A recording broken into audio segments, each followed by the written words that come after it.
I would like to start our discussion of public speaking with a scenario, and it's a very common scenario. It's one that's probably happening right now, multiple places around the globe, and that's the weekly office meeting. Okay, so here's a scenario. Let's say you need to provide an update on your project, and your project's okay, but it's kind of late, it's a little over budget, but you still want to look good, and you want to maintain your respect that you have in the office. And so in preparing your talk, you're operating within some broad genre constraints. Yeah, you should probably keep it under 5 minutes. You need to address some of the key office concerns. Now, let's say your specific office has developed a couple of unique expectations. So in doing these, it turns out most of the people stand at the podium rather than walk around the room. The room itself probably shapes some of the opportunities. Let's say the lighting's really bad on one side, or one corner for some reason smells and has an odd stain. But the takeaway is the presentation exists within a matrix of expectations and opportunities. And some of these are big and small influences. Some of these you can influence, and some of these are beyond your control. But all of them affect the speech and your audience's expectations. So, let's say you send an email around the night before with your notes for the presentation. So then maybe you don't have to use a PowerPoint because you've done something that affected the actual situation itself. Some of these constraints maybe you reject altogether. You don't want to speak at the podium, you want to walk around the room. And what is that may not negatively impact your presentation. But of course, a lot of these expectations change over time. So let's say at this hypothetical office, presentations are very different now than they were 5 years ago or 10 years ago. And these expectations are even made more complicated by how they exist in different places. So these standard weekly office meetings are very different in Tokyo than they are in Riyadh or in Caracas. So what we're talking about here is how a speaker exists within a relationship of a number of sociocultural factors. And an old way of looking at this in rhetorical studies is the rhetorical situation.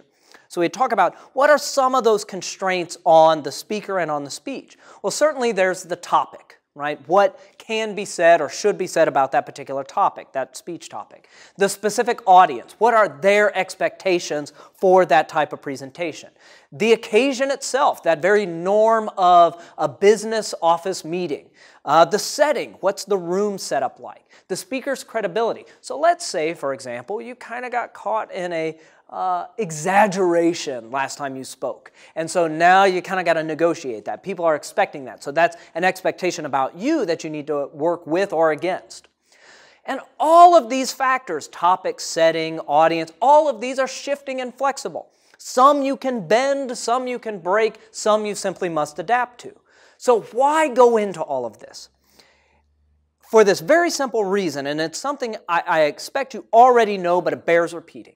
There is no single form of successful speaking.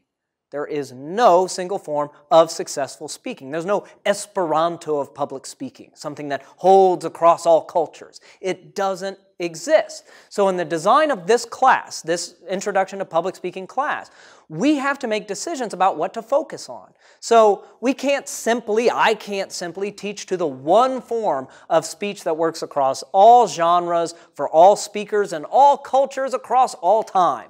It doesn't exist. That's a dream, man. That's not out there. It doesn't exist. And on the other side of the coin, we can't look at each and every type of speech that has been successful in all genres and each successful speaker and all the different modes of cultural speaking across all time. That would take a bajillion years. It's impossible.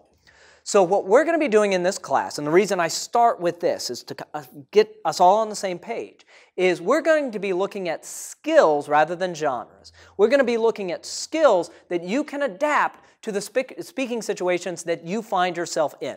Because I don't know what sort of speaking situation you're going to be in tomorrow or next week, and quite honestly, you probably don't either. But we can work on a core set of skills.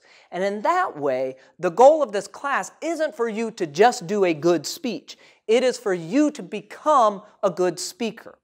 And that may sound like a minor difference, but it's a pretty big one. And I think maybe one way of looking at this is through a sports analogy. So growing up, my sport was skiing, downhill skiing, although you could apply this to a number of different sports.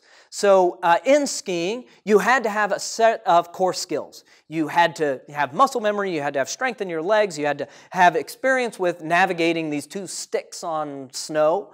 But you also had to be able to take that knowledge and apply it to the unique constraints, the unique setting that you were on. That given run on that given day required that you deploy those skills in a particular way. Maybe it's extra cold, maybe you're a little bit sick. You had to pick your line on the run. Let's say it's snowing really heavy, so you've got limited visibility. It's about bringing those skills to adaptation in that specific space. We could look at this in soccer or football, right? So the good player is not simply someone who can dribble the ball well, right? They have to be able to respond dynamically to all the things that are going on around them, making good judgments, performing good plays. They don't just march down the field dribbling the ball. They'll get it taken away and they'll look foolish. But so it's really about being able to take that core skill and adapt to these situations. And that's what we're going to be doing with public speaking.